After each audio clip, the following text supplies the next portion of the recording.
I want you to take a look at this street from above. We're on Brady Avenue at Howell Mill, and there's enough room here for 3 cars. No signs, but is parking here legal? So there's no signage. It seems like you'd be able to park here.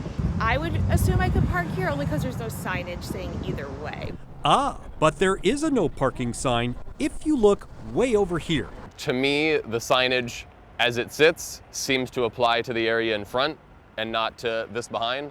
Eli Zandman believes he had every right to park his Honda Accord in one of these spaces, and why not? 1, 2, 3. The lone no parking sign sits just beyond a no parking area.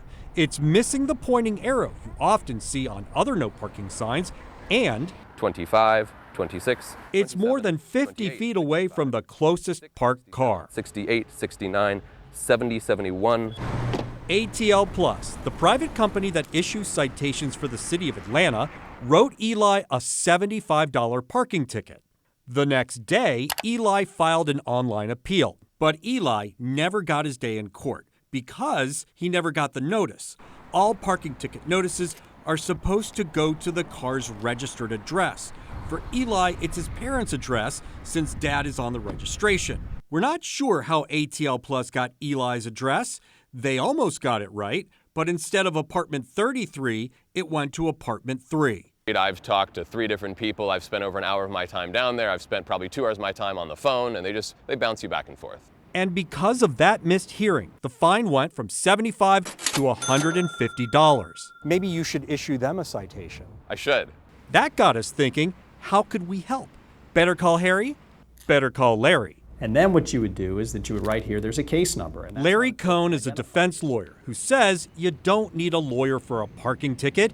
He demonstrated how anyone can file a motion to reopen the case. Again, if it was his neglect and his fault, the judge should not reopen it. But if you can show certain facts that say he did nothing wrong, he did everything the way that he could, hopefully somebody will go ahead and acknowledge and give him an opportunity to be heard. Now, he very well may be wrong, and he very well might lose his case, but you know what? Give this guy his day in court. Hey, Eli, where are we? City of Atlanta Municipal Court. And what have you got? My documents to reopen the motion of judgment. Eli wrote his motion, and it was approved.